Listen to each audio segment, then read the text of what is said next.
হে ভোলানাথ, বাঁচিয়ে নিও আমায়। পায়েস বানিয়েছি সবার জন্য। এই নাও ঠাকুমা।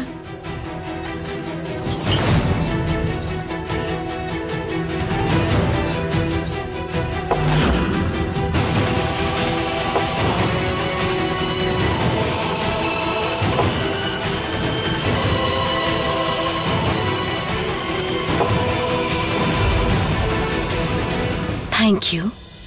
খাও তোমরা।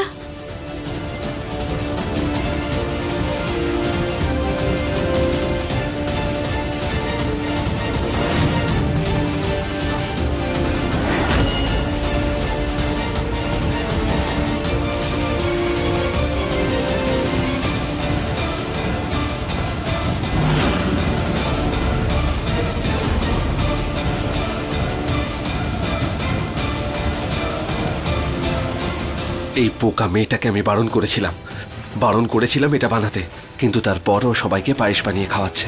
সব প্ল্যান আমার চৌপাট করে দেবে।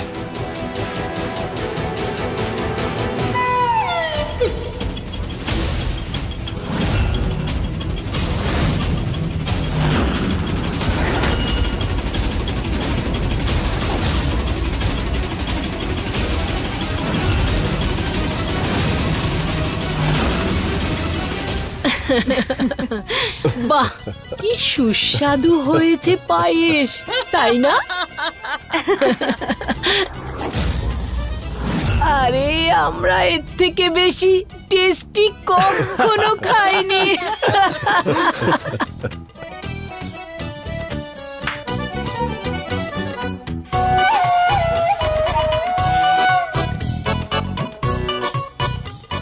আরে কৃষ্ণা, ভালো হয়েছে না? দিয়েছো বলো। আরে বলো বলো। এ কি মিশিয়েছো তুমি পায়েসে যে সবাই এত আনন্দ করে খাচ্ছে? ভোলে বাবার প্রসাদ। ওই দিন যেটা তোমার কাছ থেকে চেয়েছিলাম সেটাই। বোকা মেয়ে একটা।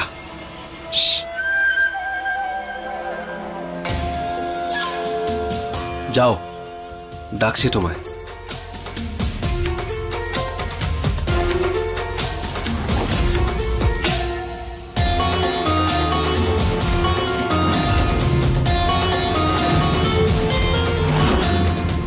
আমি জানি তুই কৃষ্ণা নোস।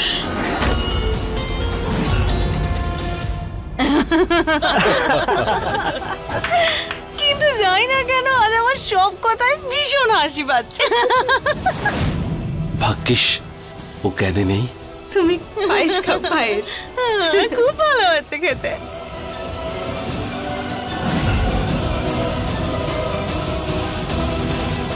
কোথায় যাচ্ছিস তুই? আমার কথা শোন। হ্যাঁ দুর্গা, তোকে একটা কথা বলবো। বল। তুই না একটু ভালো। আরে মুলুক, তুইও খুব ভালো, বুঝেছিস? এই উপলক্ষে পায়েস তো খেতেই হবে। ঠাকুমা, মুলুক পড়ে গেছে। আরে দাঁড়াও তোমরা, কি হচ্ছে কি? দেখো, তোমাদের পায়েস খাওয়া হয়ে গেলে তোমরা গিয়ে আরাম করো। আমরা কেন বিশ্রাম নেব? আমরা বিশ্রাম নেব না। তুই তোর ঘরে যা। গো টু ইওর ঘর। যাও। মাথা কি তোমার পুরোপুরি গেছে? আমি তোমায় বারণ করেছিলাম পায়েস বানাতে, তুমি পায়েসও বানিয়েছো, তার উপর সবাইকে খাইয়েও দিয়েছো। আরে মাথায় কি একটুও বুদ্ধি নেই? অন্তত বাড়ির বড়দের তো রেহাই দেবে। আরে মাথা একটু ঠান্ডা রাখো তুমি, কারোর কিচ্ছু হবে না। দেখো দেখো, সবাই কত মজা করছে এখানে। এক সেকেন্ড, এই নাও, তুমি একটুখানি পায়েস খাও। আমি খাবো না তোমার এই পায়েস, তুমি খাও। কেউ না, আমি তো খাবোই। ভোলে বাবার প্রসাদ। জয় ভোলে বাবা।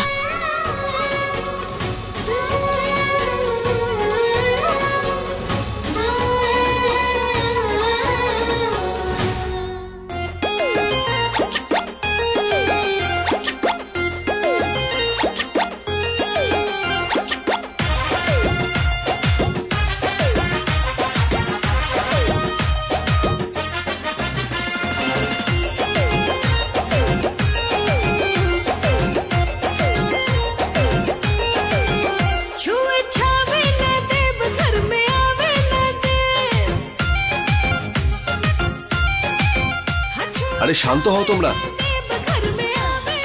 জ্ঞানে ফিরলে সবাই এমনিতে শান্ত হয়ে যাবে, ততক্ষণ আমি নিজের কাজটা করি। আজ কৃষ্ণার খুনিরা ধরা পড়বে।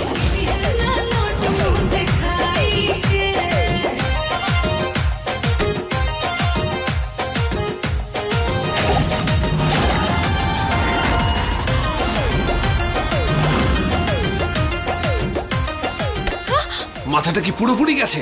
কি হচ্ছেটা কি? তোমার জন্য আমার পেন ড্রাইভ জলের মধ্যে পড়ে গেছে।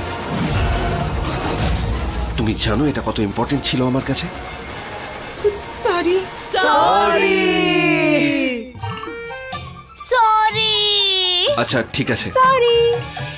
আরে এক মিনিট, সরির কথায় মনে পড়লো, আমি একটা কথা বলতে ভুলেই গেছি। কাল সকালে সবাইকে তাড়াতাড়ি উঠতে হবে, কারণ কাল পুজো আছে।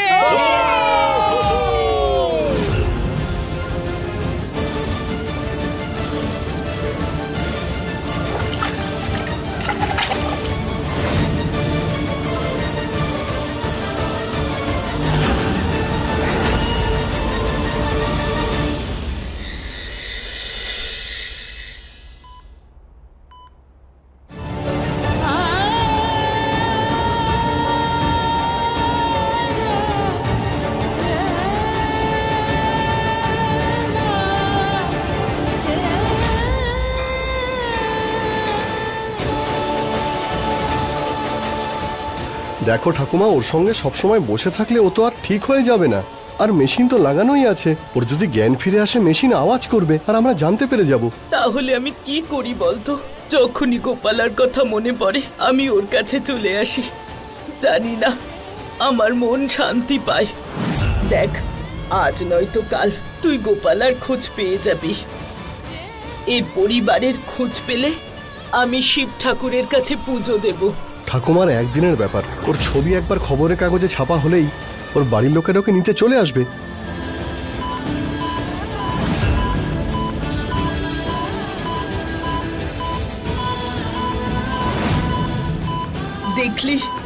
দেখলি তুই, ওর শরীরে তো গোপালার হৃদয় আছে। তুই আসাতেই ও সুস্থ হচ্ছে।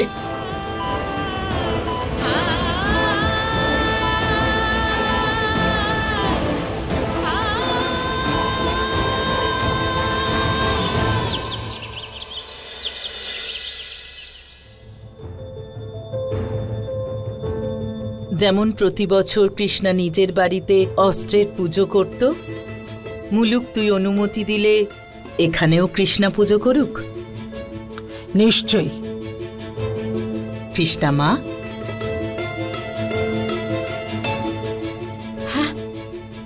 হ্যাঁ হ্যাঁ ঠাকুমা।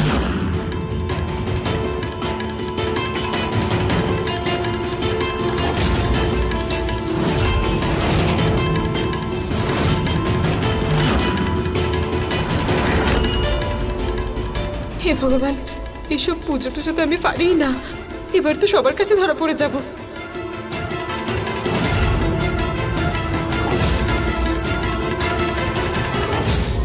মনে হচ্ছে এই মেয়েটা এই পুজোর ব্যাপারে কিচ্ছু জানে না।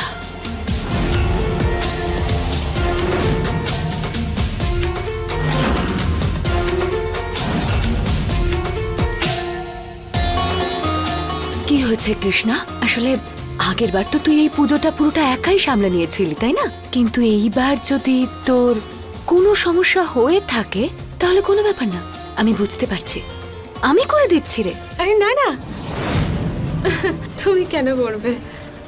আমি করে নিচ্ছি তো, প্রত্যেক বছর তো আমিই করি, আমি পারবো। ঠিক তো? হ্যাঁ একদম।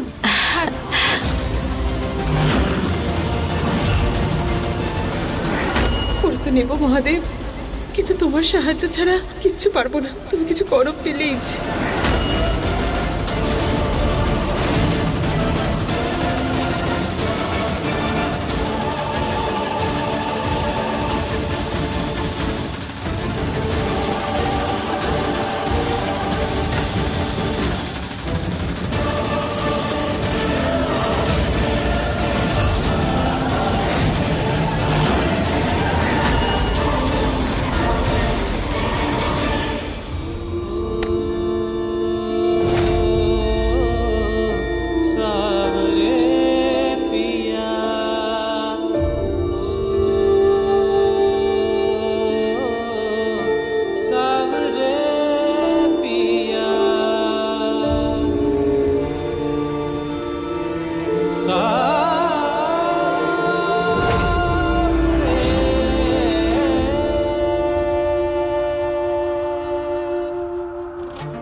কি হচ্ছে আমার? ওনার ছোঁয়াতে আমার গায়ে কাঁটা কেন দিচ্ছে?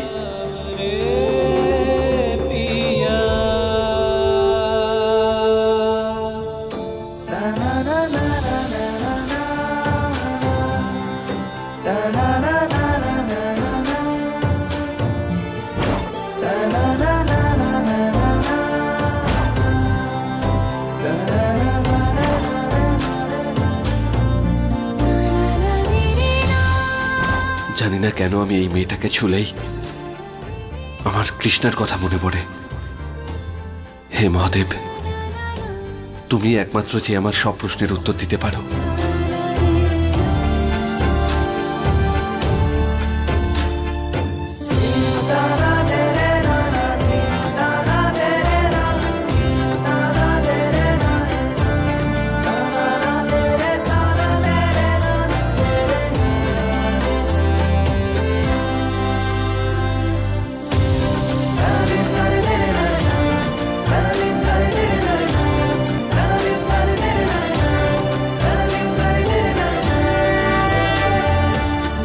জিৎ প্রত্যেক বছর কৃষ্ণা এই পুজোটা একাই করে। ও বললো ও করে নিতে পারবে। আমার মনে হয় না তোমার মাঝখানে আসার কোনো প্রয়োজন আছে। করতো, কিন্তু আজ থেকে আমরা সব পুজো একসঙ্গে করব।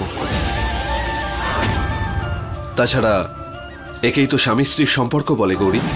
তোমারও তো বিয়ে হয়ে গেছে, তোমার তো জানা উচিত যে স্বামী স্ত্রী প্রত্যেকটি শুভ কাজ একসঙ্গে করে।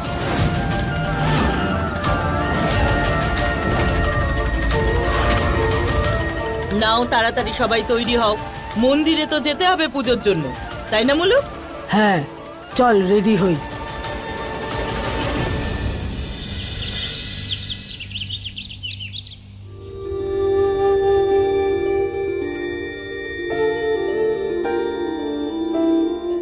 হঠাৎ কোনো লোক এইভাবে কাছে আসলে তখন টেনশন তো হবেই, তাই না? মন তো ধুকপুক করবেই আমার।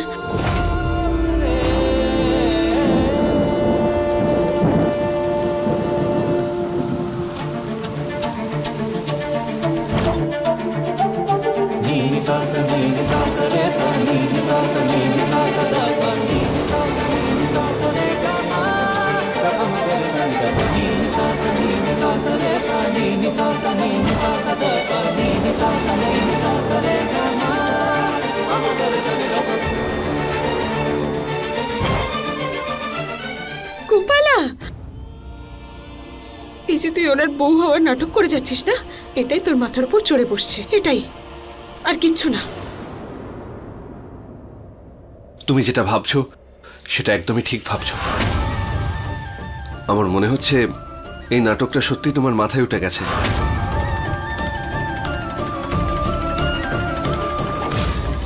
দেখো, ও হলো আমার কৃষ্ণা, আর আমি শুধু ওকেই ভালোবাসি, অন্য কাউকে নয়। আর যা কিছু আজ নিচে হয়েছে বাড়ির লোকেদের সামনে, সেটা ছিল নাটক, যাতে ওদের তোমার প্রতি কোনো সন্দেহ না হয়। এই দেখো, আমি এমন কি বললাম যাতে তুমি কাঁদতে শুরু করলে? এই তো সবেমাত্র 4 দিন হলো তোমার সঙ্গে দেখা হয়েছে, আর তুমি অ্যাক্টিংটা এমন করছো যেন সত্যি তুমি আমার স্ত্রী। দেখো, 3টে জিনিস আমার মধ্যে যথেষ্টভাবে রয়েছে। এক হচ্ছে বালিউড, দ্বিতীয় হলো ঠান্ডাই, আর তৃতীয় সত্যি বলার রোগ। বালিউড আর ঠান্ডায়ের জন্য ভালোবাসা তুমি দেখেইছো, আর রইল কথা সত্যি বলার, তো আমি সত্যি বলছি, আমি নিজেই জানি না আমার চোখ দিয়েই গঙ্গা যমুনা কেন বেরোচ্ছে।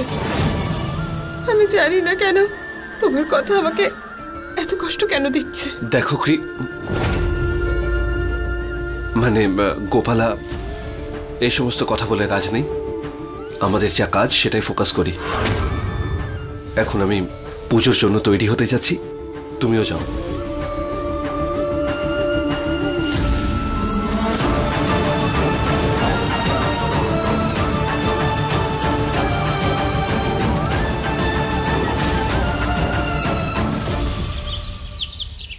আরে বল না সবাইকে কোথায় নিয়ে হ্যাঁ যাচ্ছিস? কৃষ্ণা, এই কোথায় নিয়ে যাচ্ছিস আমাদের?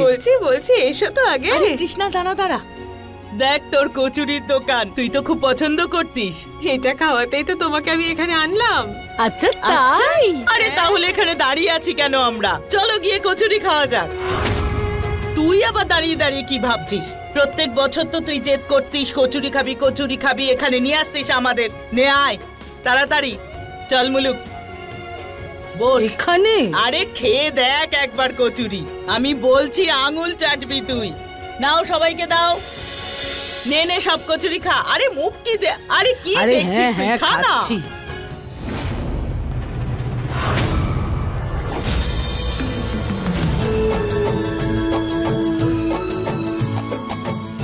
আরে এ তো অদ্ভুত ব্যাপার।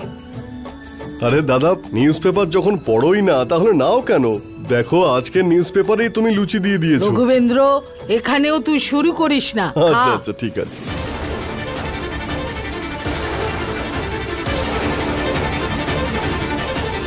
এটা কি করে সম্ভব? এই মেয়েটা কৃষ্ণার প্রত্যেকটা ব্যাপার এত ভালো করে কি করে জানতে পারে? এই কৃষ্ণা তো নয় তাহলে? দারুণ কাজ আছে দাদা।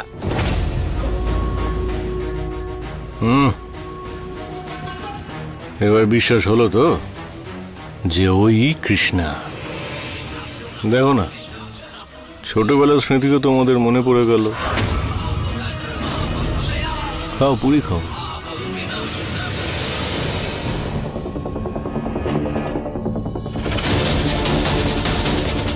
তুমি তো বলেছিলে তুমি কৃষ্ণার খেলা পুরোপুরি শেষ করে দিয়েছো, তাহলে ও দুটো পায়ে হেঁটে বাড়ি কি করে চলে এলো?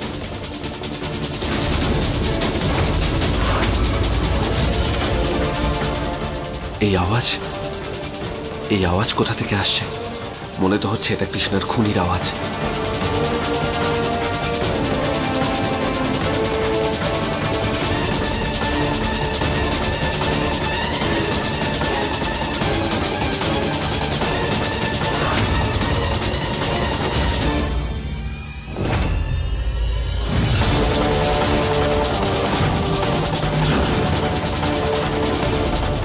এটা নিশ্চয়ই কৃষ্ণার খুনি হবে, কিন্তু সে গেল কোথায়?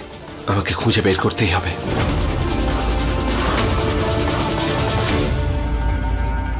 কি হয়েছে?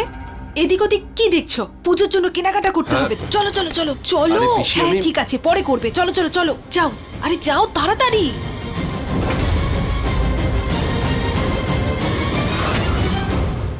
মাথা মোটা, যদি জিৎ তোকে দেখে ফেলতো তাহলে?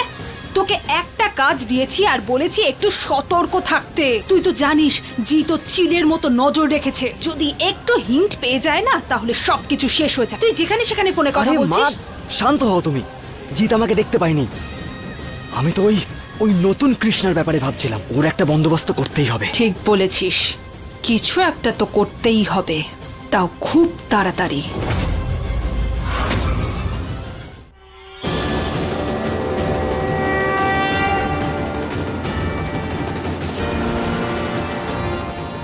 এগিয়ে আসুন আর পুজো শুরু করুন।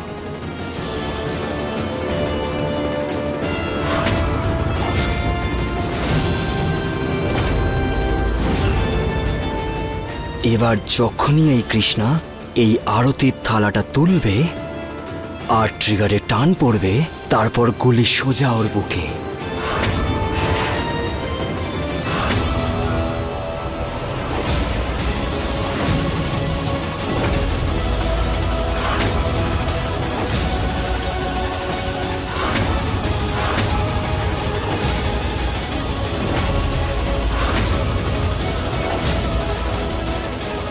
অবশেষে এই কৃষ্ণার খেলা শেষ। ও এবার যাবে।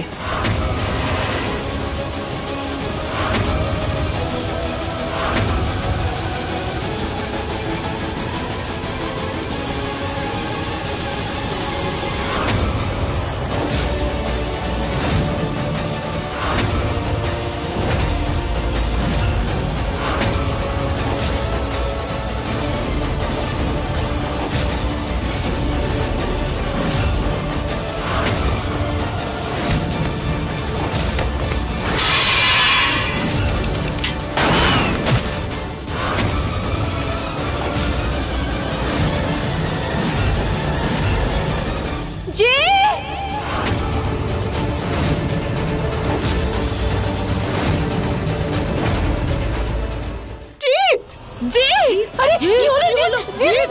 কি হলো জিৎ? গুলি কে করলো? অ্যাম্বুলেন্স ডাকো। জিৎ তুই ঠিক আছিস? জিৎ